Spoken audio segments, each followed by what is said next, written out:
On the road again, another Sunday. We're heading to Unfit to Fit. Come with me. Fall is slowly approaching. Look at the leaves. Show the leaves, honey.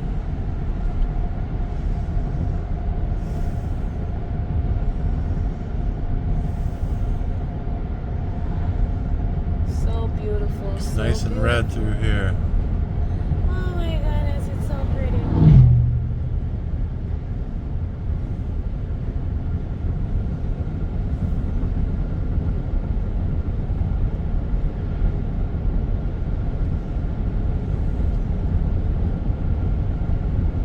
Look at all the colors. Red, orange, yellow, purple, green, brown. So pretty.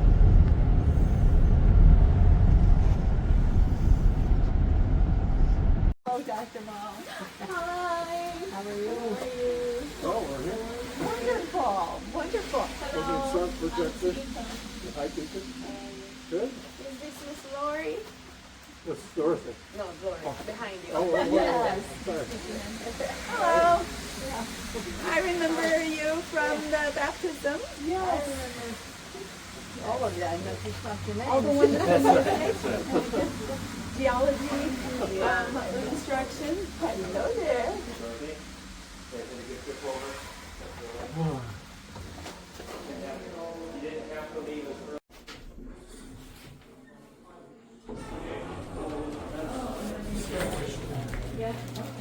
In the literature as well. Right.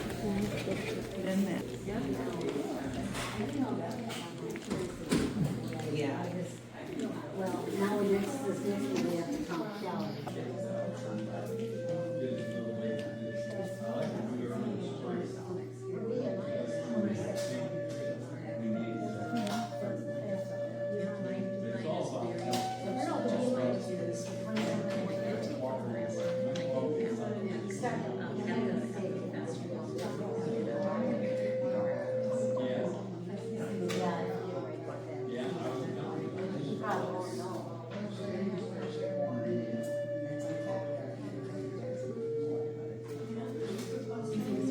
That kind of quality of life that I want.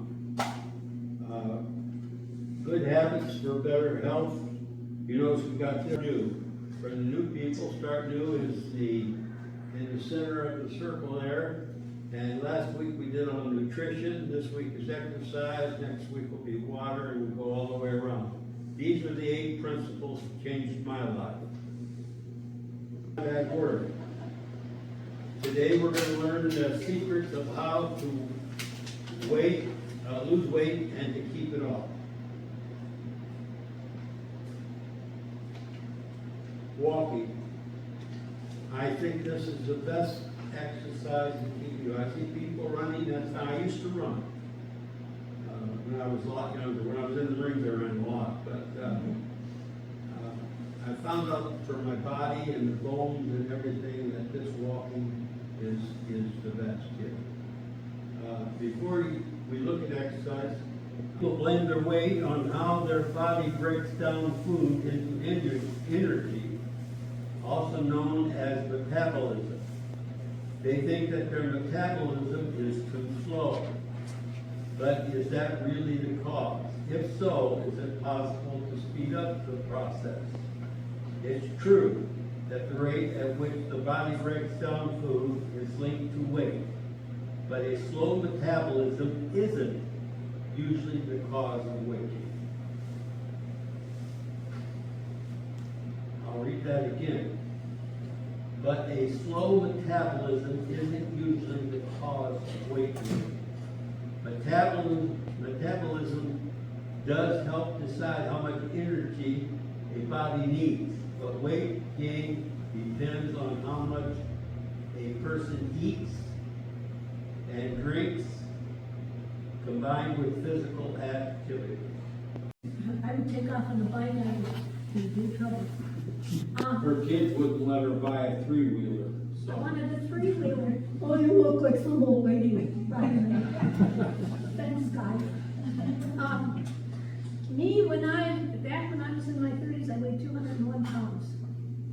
And I used to belong to, it's called TOPS, Take Off Pounds Sensibly. And one year I was the president of our little group. I lost weight. But as soon as you get off a after a while, after you count your calories for a while, you can pretty much guess somewhat. Allow yourself one day a week as a cheat week. Sunday afternoons is our cheat week. I usually bake a cake or something like that, and we just have a piece of that. And She has a new ice cream that she likes. I don't. See, that's not cheating, cheats the whole cake. But this ice cream that she eats is made with oat milk. Oat milk. And It's I vegan. can't have regular ice cream, the milk in it. And when I was told that kidney stones, I thought, well, I'll go back to drinking regular milk. Yuck. I think I drank it for about 3 weeks, and I went back to the almond. I'm going to have everybody up on your feet. And while my husband balloon in there. And when you breathe in, you're filling the balloon up with air and making your belly blow up. Breathe out and let the air out of the balloon. Your belly should go in and your hands go down. Let's repeat that. Breathe in through your nose, fill the balloon up with air. Now breathe out of your mouth, let the air out of the balloon. Let's keep going.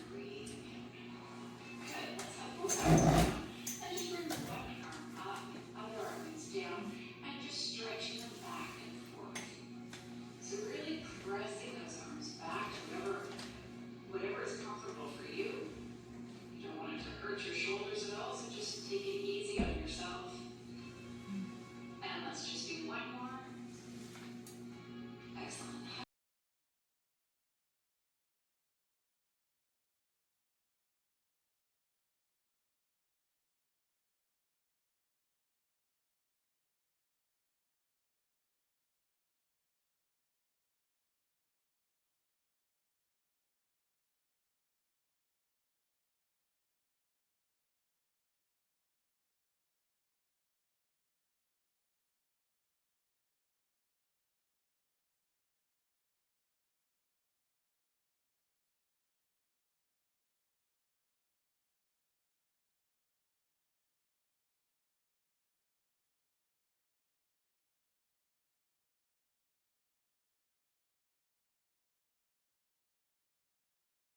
Our bodies are not our own, they were bought with a price, and therefore we need to glorify God in our bodies.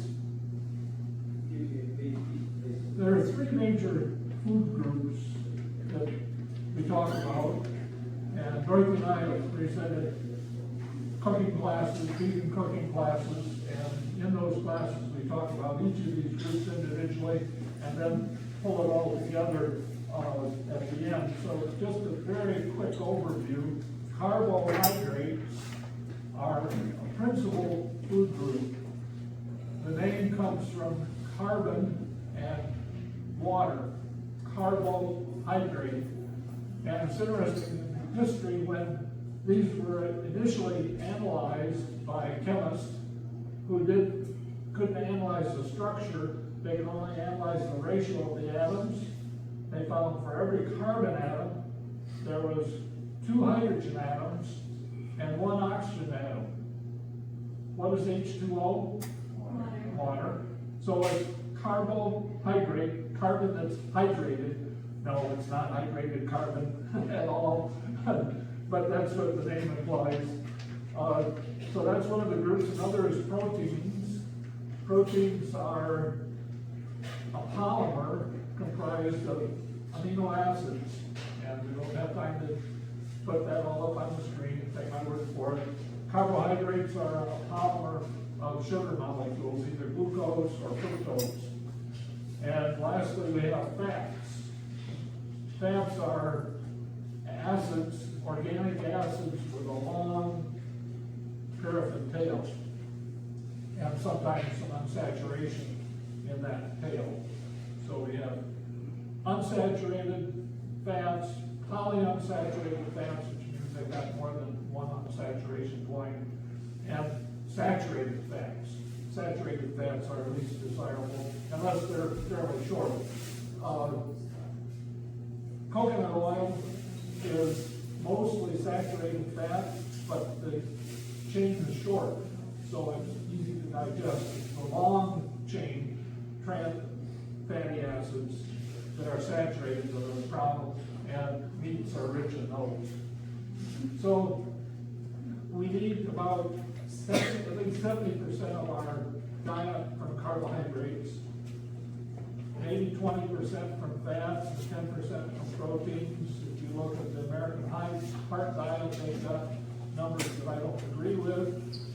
They have a lot more fat, a lot more protein, a lot less carbohydrates. But the interesting thing is that we now get some bad diets where we say carbohydrates are bad. We're not going to eat any carbohydrates. We're just going to eat fats, proteins, and that's sometimes called the keto diet. What you're doing is stressing the body and forcing it to do some chemistry. The fact is our brains require 120 grams, that's about a quarter of a pound of glucose, that's simple sugar, every day.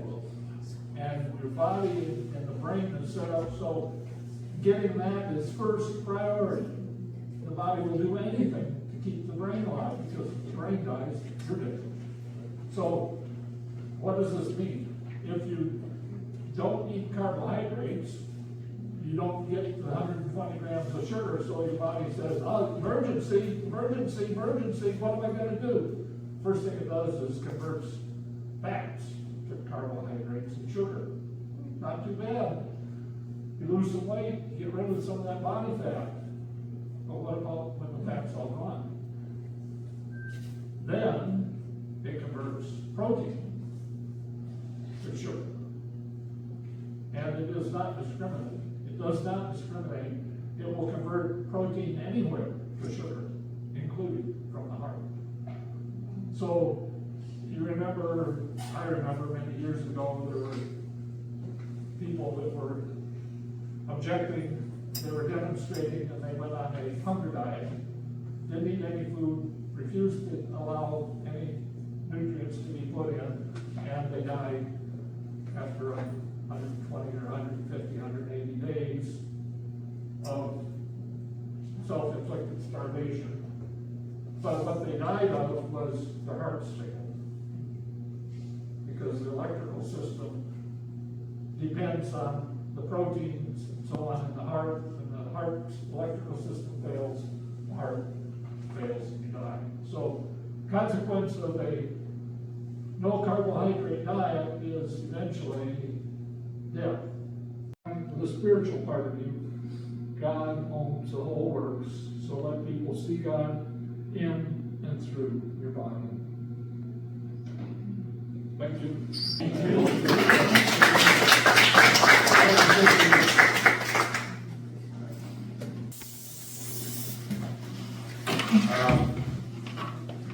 Here, we have the applesauce for it also. She'll have that all set up. And we have vegan butter that you can get right at Myers. I buy this at Myers, country cod plant butter made with that avocado. Today we're making vegan French toast. Mike already have his homemade bread. To 2 cups of almond or soy milk, add 4 tablespoons flour, 2 tablespoons nutritional yeast, 1 tablespoon sugar, 2 tablespoons vanilla, half tablespoon cinnamon. Whisk all the ingredients in a bowl. Dip the slices of bread on both sides.